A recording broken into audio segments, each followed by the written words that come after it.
Hindi daw mababawasan ng serbisyo ng PhilHealth. So, gina-justify niya, mga bossing.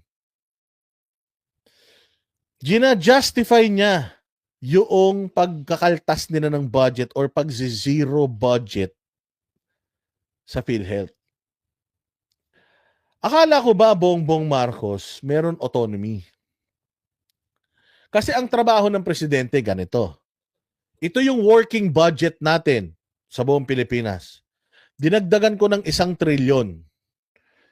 Kinausap ko yung Department of Budget and Management, DBM.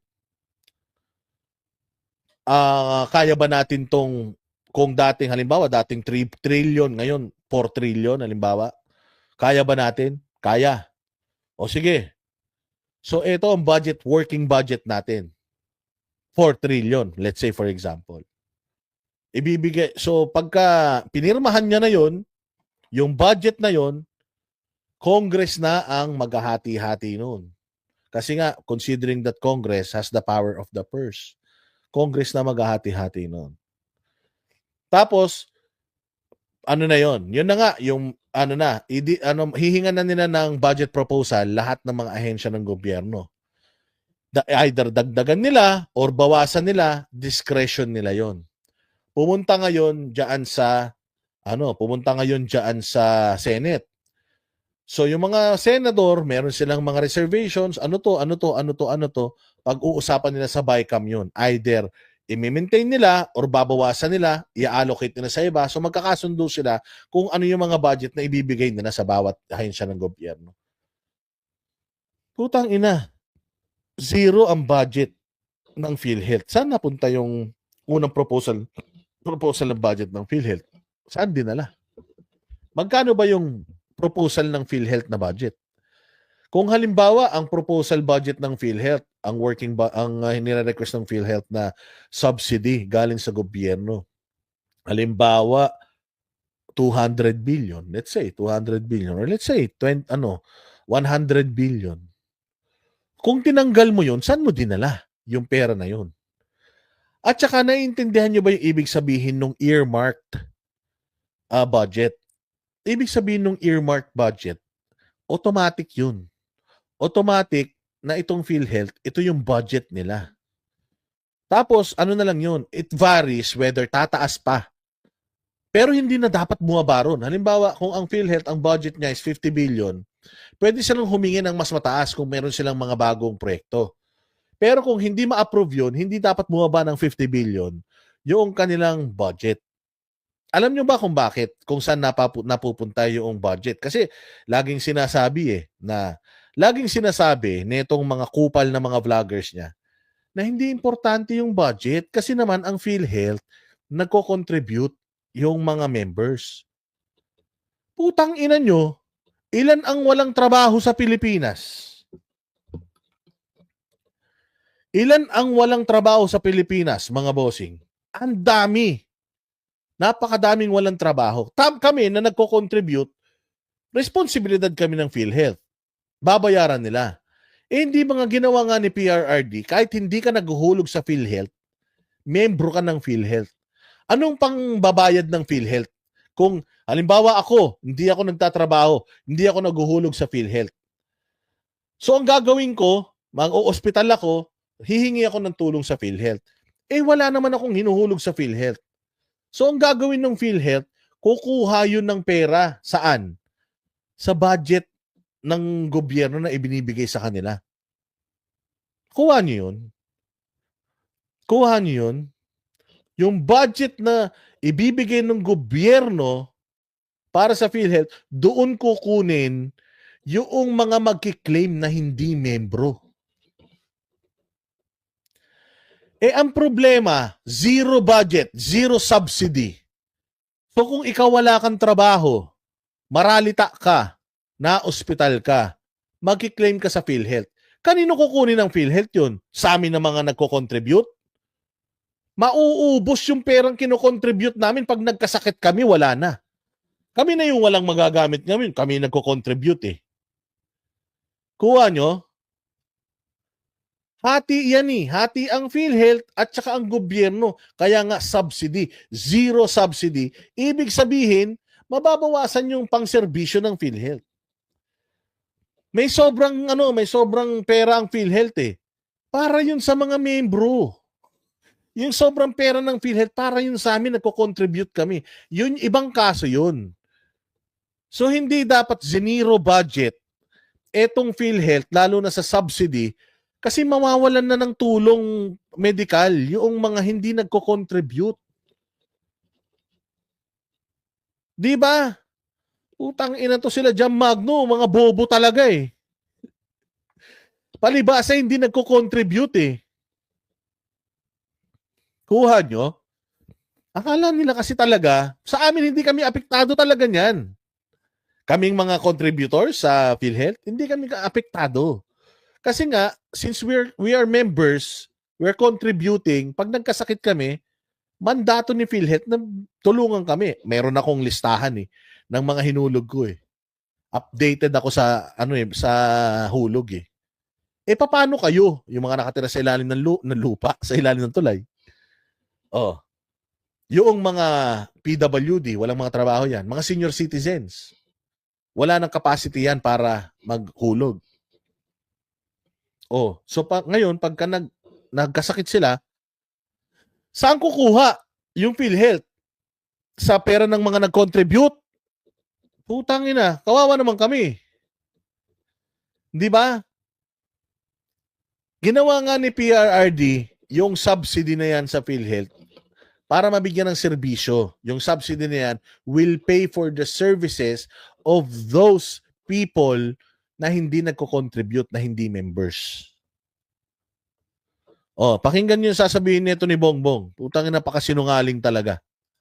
It's an idea, but this is just in response because of everybody's. Let me be very clear. I really wish sana naman yung mga nagko-comment tungkol sa PhilHealth subsidy, pag-aralan ninyo ng mas malalim-lalim. Ayun na nga, putang ina, palibasa hindi ka naghuhulog eh.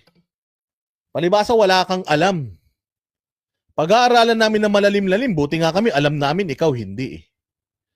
Putang, napakayabang mo mag-aral ng malalim-lalim, wala kang kaalam-alam eh. Yabang-yabang mo mag-aral ng malalim-lalim, bagyo dumaan, anong gagawin natin? Ang nakahawa ka pa sa ulo mo. Napakayabang mo. Wala ka namang alam.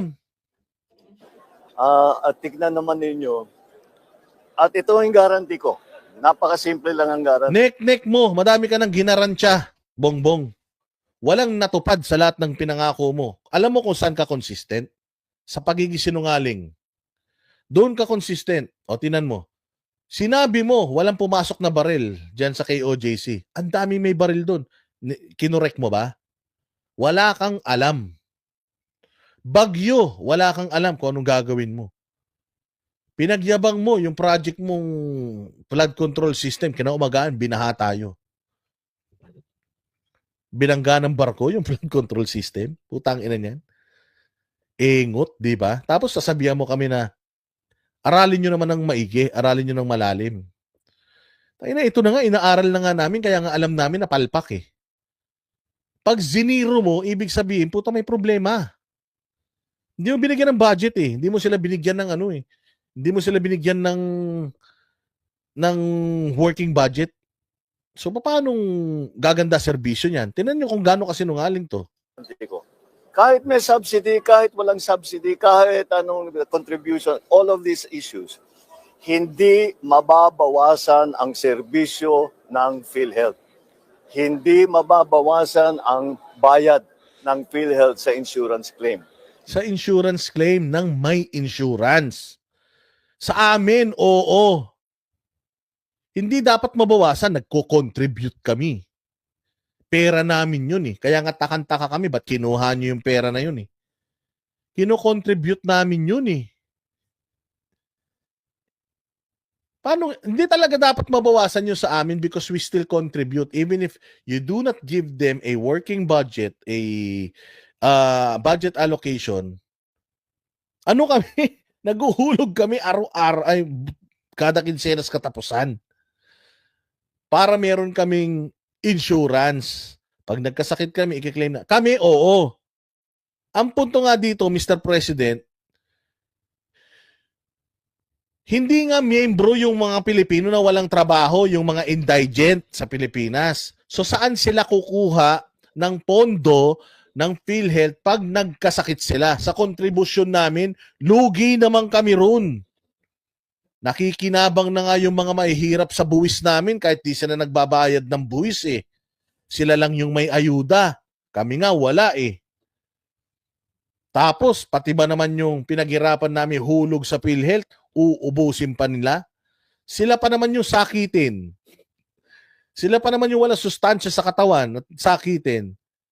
Yun ang punto dito, sir. Hindi nyo kasi sinasabi sa tao kung ano talagang issue ngayon. So, it's as if pinagtatanggol mo pa yung pag-zero budget ng Senado, yung pag-zero budget ng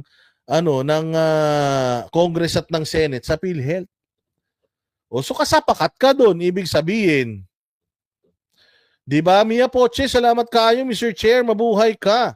Oh, thank you very much sa iyong araw-araw na suporta sa ating channel. Isa kang alamat. Sige, diretso pa natin 'to kalokohan niya. In fact, baliktad.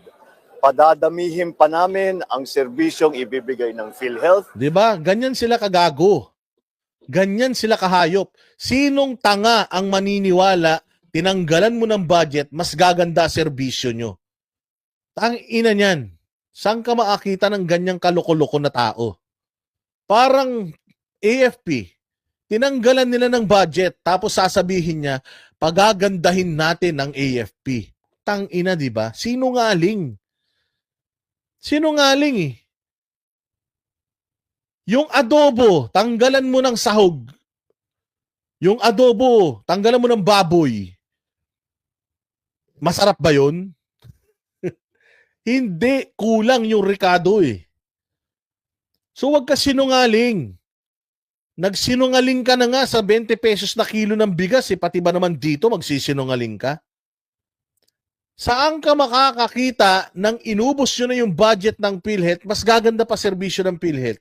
Kung ganun naman pala, wag na tayong maghulog, bongbong. Wag na natin bigyan ng budget yung PhilHealth na yan. Wag na rin kaming mag-contribute. Kaya nyo naman palang pagandahin yung serbisyo ng walang pera eh. Di ba katanga-tanga yan? Di ba kahayop-hayupan yan? Wala kang pera tapos pagagandahin mo yung serbisyo? Ang daling magsalita nun eh. Ang tanong, kaya bang gawin yun? Tanggalan kita ng baon. Kayo dito na nag-aaral, alisin ko yung baon nyo. O kaya kayo dito na may mga bahay na mini-maintain, alisin ko yung mga allowances nyo. Tanggalin ko. Tapos, mag-expect ako na araw-araw masarap ulam natin. Putang ina niyan. Alisan kita ng pamalengke. Tapos gusto ko araw-araw lechon ang ulam natin. Kung hindi mo lechon, apritada, kaldereta, puta, hindi tayo mag-ulam ng gulay. Pork steak, chicken curry. Di ba? Gago talaga. Budol talaga. 20 pesos na kilo ng bigas, hindi mo nga magawa eh. Tapos ngayon, paniniwalain mo kami, tinanggalan nyo ng budget yung PhilHealth, pas pagagandahin yung serbisyo ng PhilHealth. Tang ina, baka at lakihan nyo na naman yung hihingin yung kontribusyon sa amin. Taon-taon na tumataas yan. Di naman tumataas yung sweldo. Taon-taon tumataas yung kontribusyon namin sa SSS, sa PhilHealth. Magkiklaim ka sa SSS, putang ina, parang hindi mo pera yung kiniklaim mo. Sinungaling talaga. Palalakihin pa namin ang pagbayad sa insurance claims.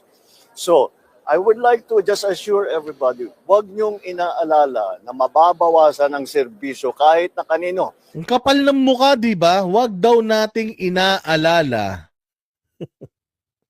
Huwag daw natin inaalala na mababawasan serbisyo. Oh, ito Romeo, ito gusto ko eh. Ay, na-miss ko talaga yung mga basher natin. Kasuhan mo kaysa daldal ka ng daldal. Putang ina mo, di mauna ka. Bakit pala utos ka? Pukin ng ina mo, syota ba kita? Ba't pakilamero ka? Eh di pag dinimanda ko to, eh di wala na akong kinontent. Di ba Romeo Nisay? Pakilamero ka. Bakit tatay ba kita? Ha? O sige, ganito na lang. Romeo Nisay, total naman, pukin ng ina mo ka, epal ka, o, ano maganda sa sinasabi ni Bongbong dito? Bilis, doon mo na lang ako anuhin. Hindi, pukin ng ina mo, pakialamero ka sa buhay ko eh. O, di ba? O, ano? Ano sa tingin mo ang maganda sa sinasabi ni Bongbong? Ikaw ba naniniwala ka na walang budget tas mas gaganda serbisyo, pukin ng ina mo ka? Subukan mong lagyan ng gasolina yung sasakyan kung aandar yan, pukin ng ina mo ka. Bilis, ipagtanggol mo si Bongbong, putang ina mo. Bilisan mo, pukin ng ina ka, puros kayo mga pakialamero kayo dito, wala naman kayo mga alam. Ano na? Huwag puro tawa, ilagay mo dyan. Pukin ng ina mo, pakialamero ka, nakikinood ka lang dito, nagpapakulay ka ba? Yung mga nagpapakulay nga dito eh. Hindi ako inuutusan, putang ina mo, ikaw mag-uutos ka. Hindi ako patay gutom katulad ng mga pinapanood yung vlogger. Yan sila Jarrett, tsaka kung sino-sino pa mga ampas lupa, mga vlogger na pinapanood yung mga poke ng ina nyo. So ano? So tama ba yon? Sa tingin mo tama? Tama? Wala na. Tangina naman itong mga basher na to. Bago kayo magpunta rito at mag-bash, mag-aral kayo ng leksyon nyo ha. Putang ina nyo. Hindi yung pupunta kayo rito tapos wala kayong mga baon. Puros lang kayo mga ad hominem. Hindi kami napipikon sa mga ganyan. Tang ina ninyo. Hindi nyo kayang sagutin yung mga itatanong namin sa inyong mga hayop kayo. O kaya kung wala kayong magandang sasabihin, putang ina, wag na malikot, manood na lang. Panoorin nyo na lang kung paano natin batikusin etong mga idol nyong mga ogag. Mga garapatan yung mga idol, ha? Kayong mga garapatan ng mga loyalistang mga tanga, manood lang kayo, wag kayong malikot, ha? Okay na? Utang ina, yandaan nyo pala, isa na naman pong loyalista nga ang nilibing natin ngayong araw. O, diretso natin ang kasinungalingan nito. Para sa senior, para sa mga hirap, para sa middle class, walang mababawasan kahit isang kusing. Paano nga? Ipaliwanag mo kung paano. 'Di ba? Ipaliwanag mo kung paano, saan kukunin. Oh, hindi mo nang pinaliwanag eh. Nangako ka lang na naman eh. Mahilig ka lang mangako, wala ka naman tinutupad. wala ka naman matinong pinangako. Lahat naman pinangako mo, wala ka naman nagawa. Tangina, 1,000,000 pa bahay mo, wala pa 100,000, natatapos yun, 3 taon na kayo. Sabi mo, 1,000,000 pa bahay, buwan-buwan, ay taon-taon. Di ba? Spencer, putang ina, di ba? Saan ka makakita yung Spencer? Tinanggalan nila ng budget, pero wala daw dapat alalahanin. Mas pagagandahin pa daw nila yung serbisyo. Putang ina, sinong tanga maniniwala niyan? Putang, tinanggalan mo ako ng budget, tapos maganda pa serbisyo? Kung ganun din lang, tanggalin na natin lahat. Huwag na kaming mag-contribute, makabawi-bawi man lang. Kasi kaya naman pala eh, na kahit walang budget, gumagana eh. Di ba? Anak ng tinapay talaga naman, oh. Spencer Lacalle, hindi ka ba naman talaga sasakit ang ulo mo rito? Huwag daw tayo mag-alala. Pag tinanong mo siya, paano? Hindi niya alam. Basta, nangako siya. Basta nangako siya, okay na yun. Shoot na yun. Sanay naman daw kayo, tanga naman daw kayo. Kaya maniwala, huwag kayong mag-alala. Yung mga nagko-content dyan patungkol sa PhilHealth, huwag kayong mag-alala. Yung mga pilay, yung mga may saklay, yung mga girl, boy, bakla, tomboy, walang mga trabaho, lahat kayo. Pagagandahin pa natin yung serbisyo. Putang ina, bulok nga yung serbisyo. Paano mo pagagandahin? Anong klaseng pagpapaganda yung gagawin mo? Tinanggalan nyo nga ng budget. Di ba? Putang ina na yan, akala niya lahat ng tao tanga. Hindi niya alam. Yung mga loyalista lang ang tanga. Ay, nako. O sige, diretso. Quite the opposite. Dadagdagan natin yan in 2025, mas dadami pa ang magiging serbisyo na ibinibigay ng PhilHealth. Mas lalaki pa ang magiging payment na ibibigay sa insurance claim. Kaya huwag po kayong mag-aalala. Walang mawawala sa serbisyo ng PhilHealth. Wala kang alam sa bagyo. Wala kang alam sa nangyayari sa Pilipinas eh. Puta na, sabi mo, kami mag-alala. Alala na nga kami. Wala kang alam eh. Akala mo talaga kumikinang ang Pilipinas. Di ba? Sabi nito ni Melissa, brother, hindi magandang pakinggan ng pagmumura mo. Abay, putang ina mo. Wala akong pakialam sa'yo. Sino ka ba? Kung ayaw mo na nagmumura, manood ka sa El Shaddai, tanga. Manood ka sa El Shaddai. Manood ka sa Oras ng Himala. Manood ka sa Nickelodeon, kaya sa Disney Channel. Gunggong ka.